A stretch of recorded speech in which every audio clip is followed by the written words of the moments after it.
This much improved Peugeot 208 needed to significantly enhance its French brand's proposition in the increasingly closely fought super mini sector.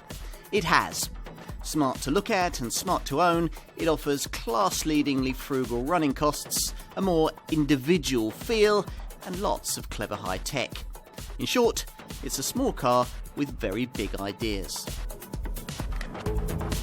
On the move in this 208, the first thing you'll notice is the tiny steering wheel, over which, rather than through which, you view the instruments. The layout takes a little bit of getting used to, but once you've adjusted, you can enjoy wrist flick cornering and instrumentation that's easier to monitor without taking your attention away from the road. Handling could be sharper, but the ride quality is excellent, and the car feels agile thanks to all the efforts made to remove weight from the basic design.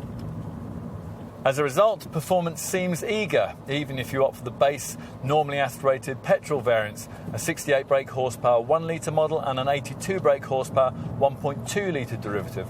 Both these PureTech units are 3 cylinders in size, like the power plant we're trying here, the PureTech 110. Boosted by a turbocharger, this 1.2 litre unit feels usefully rapid and can be optionally mated with one of the smoothest automatic gearboxes in the sector, Peugeot's EAT6 transmission. If you want a diesel, Peugeot has introduced a range of clean, efficient 1.6 litre Blue HDI engines into this car, with a choice of 75 brake horsepower, 100 brake horsepower or 120 brake horsepower outputs. At the top of the range, the GTI hot hatch version continues much as before, though its 1.6 litre THP petrol turbo engine has been slightly boosted in power to 208 brake horsepower. The original version of this 208 saw Peugeot return to simple, smart but effective design, an approach that continues here with a series of subtle aesthetic updates. Providing you avoid entry-level trim, you get these two-tone headlamps with their black and chrome masks and high-tech LED light signature. There's a smarter front bumper too, with sharper, more precise lines that surround the wider grille with its integrated chrome finisher.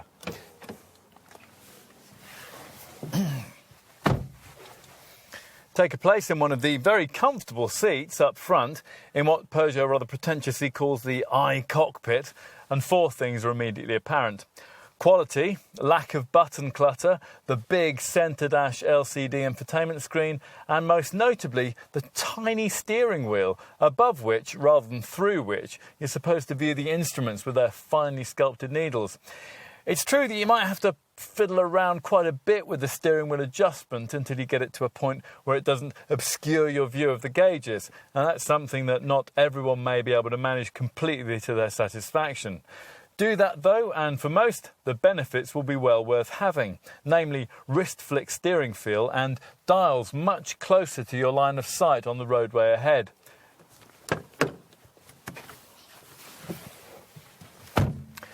Time to take a seat in the rear.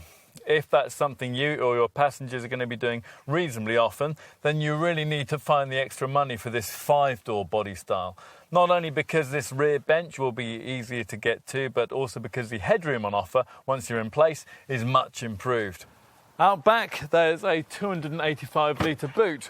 Flatten the back seat, and although the cargo area revealed isn't completely level, you'll get 1,076 litres of fresh air to play with, one of the largest capacities on offer in this class. Peugeot has always worked hard at maximising the eco-friendliness of this car. Indeed, in its original form, it was fully 114 kilograms lighter than its 207 model predecessor. If on top of that you include class-leading Blue HDI diesel technology, you're going to get a very frugal Super Mini indeed. And so it's proved with the realisation of class-leading efficiency potential. This establishes the entry-level diesel 208 as the most economical non-hybrid car you can buy in this country. Equal effort has been put into petrol technology. At this 208 model's original launch, more powerful petrol versions had to soldier on with the brand's older 1.4 and 1.6 litre Euro 5 VTI power plants, but these have now been replaced by the engine that I'm trying here, a high-tech 3-cylinder 1.2 litre PureTech 110 brake horsepower turbo unit that claims to be around 25% cleaner and more frugal. It's another big step forward in efficiency, this time achieved by lighter weight, engine stop and start technology and a 30% reduction in mechanical losses due to friction. So, has this 208 really been re-energised? In many ways, yes. The changes made have been fundamental beneath the bonnet and of showroom significance on the spec sheet, enough in total to punt this car firmly back into contention in the increasingly competitive Super Mini segment.